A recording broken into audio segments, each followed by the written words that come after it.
So media పైన మోహన్ బాబు దాడి చేస్తున్న దృశ్యాలు మనం చూడొచ్చు. ఎవరైతే మీడియా ప్రతినిధి ఉన్నారో అక్కడ ఉన్నటువంటి పరిస్థితికి సంబంధించి ఆయన మోహన్ బాబుతో మాట్లాడేటువంటి ప్రయత్నం చేశారు. ఆయన అయ్యప్ప స్వామి మాలలో కూడా ఉన్నటువంటి పరిస్థితి మనకు కనిపిస్తుంది. అయినా కూడా ఆయన విధి నిర్వహణలో ఉన్నారు.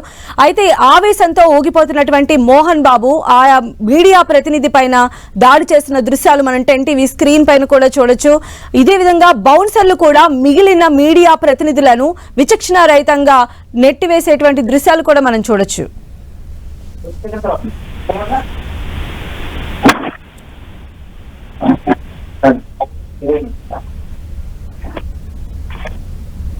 సో ప్రస్తుతం టీయూడబ్ల్యూజే అధ్యక్షుడు రాష్ట్ర అధ్యక్షులు విరహత్ అలీ గారు మనకు ఫోన్ లైన్ లో అందుబాటులో ఉన్నారు. విరహత్ అలీ గారు, ఈ రోజు మోహన్ బాబు మీడియాపై చేసినటువంటి దాడిని ఎలా చూడాలి? ఇది ఒక మతి స్థిమితం లేని చర్యగా నేను భావిస్తున్నాను. ఎందుకంటే ఒక వ్యక్తి మీద జరిగిన దాడి కాదు, అక్కడ యావత్తు మీడియా వ్యవస్థ మీద జరిగిన దాడిగా తెలంగాణ రాష్ట్ర వర్కింగ్ జర్నలిస్టుల సంఘం భావిస్తుంది. ఆయన ఇంట్లో కుటుంబంలో కలహాలు ఉండొచ్చు, అది మాకు అవసరం లేదు. ఒక సంఘటన జరుగుతుంది, అన్ని పత్రికలలో ఇవాళ మీడియా మొత్తంలో ఆ సంఘటన అంతా వెలుగు చూస్తుంది.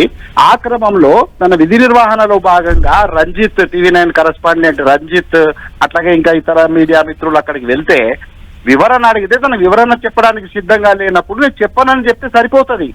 కానీ మతి స్థిమితించే విధంగా ఆయన ప్రవర్తించడము, జర్నలిస్టును ఏకంగా లోగో లాక్కొని తల మీద బాధడము, ఇవన్నీ చూస్తుంటే మోహన్ బాబు గారి మతి బాగా అదైపోయిందని చెప్పి మాకు కూడా ఆందోళనగా ఉంది. ఆయన వెంటనే చూయించుకోవాలి.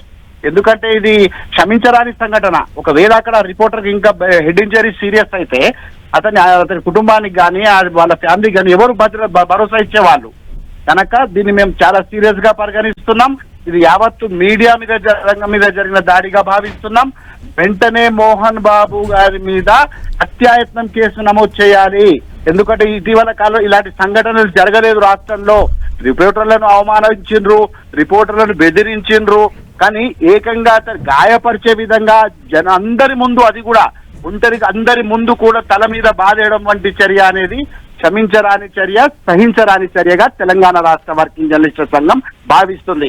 ఈ విషయంలో పోలీసులు ఏమాత్రం ఇన్ఫ్లుయెన్స్ కు గురైనా మేము మాత్రం మేము ఊరుకోం. రాష్ట్ర వ్యాప్తంగా ఆందోళన చేస్తాం. అవసరమైతే డీజీపీ కార్యాలయం ముందు కూడా మేము ఆందోళనకు పూనుకుంటామని హెచ్చరిస్తున్నాం.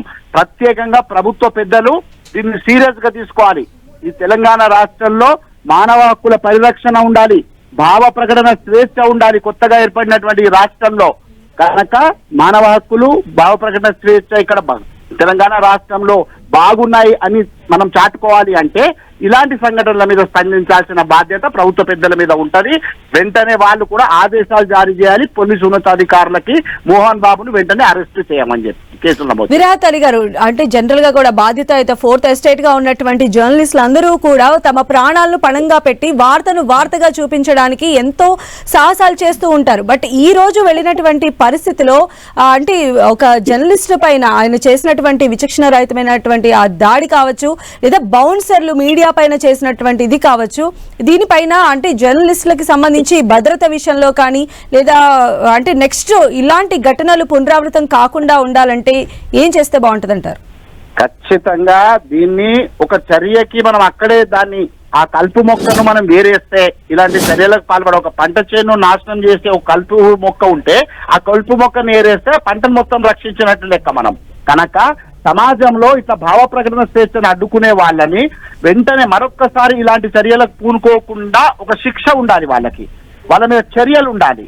ఆ చర్యలు ఉంటే మరొక్కరు ఇలాంటి జర్నలిస్టుల పట్ల, మీడియా పట్ల ఇలాంటి ప్రవర్తించడానికి కొంచెం ఆలోచిస్తారు, వెనుకడుగు వేస్తారు. కానీ ఇట్లాగే మనం వదులుకుంటూ వెళ్ళిపోతే ఖచ్చితంగా భవిష్యత్తులో ఇలాంటి సంఘటనలు పునరావృతం అవుతాయి. మీడియాకి, జర్నలిస్టులకి అసలు వాళ్ళకి రక్షణ అనేది ఉండనేటువంటి పరిస్థితి ఏర్పడుతుంది.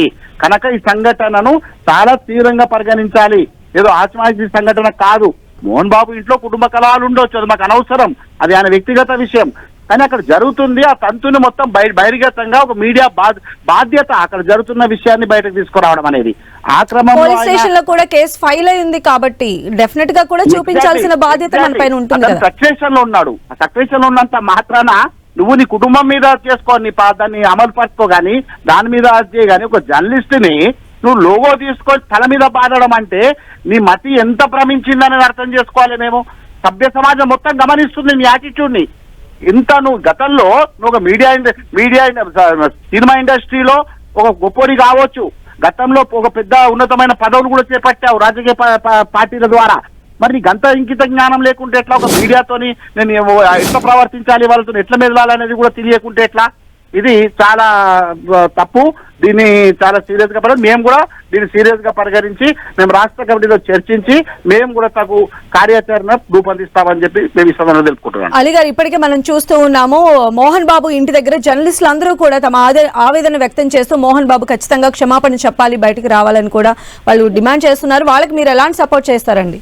ఖచ్చితంగా. ఇప్పుడు అసలు ఒక మాటలో మనం మాట్లాడితే ఇవాళ జర్నలిస్టులు ఆ వార్తల కవరేజ్ పెద్ద మోహన్ బాబు పెద్ద అది ఇస్మార్ ఖాన్ అని చెప్పి వెళ్ళలే. వాస్తవాలు చెప్పాలంటే అక్కడ వాళ్ళ కుమారుడే తనకు జరుగుతున్న అన్యాయం తన కుటుంబం నుండి అని చెప్పి తీసుకెళ్ళిండు. మంచు మనోజ్ తీసుకెళ్ళిండు, మీడియా అందరికి సమాచారం ఇచ్చిండు, నాకు అన్యాయం చేస్తున్నారు, నాకు న్యాయం చేయండి అని మీడియాను ఆశ్రయించిండు మనోజు.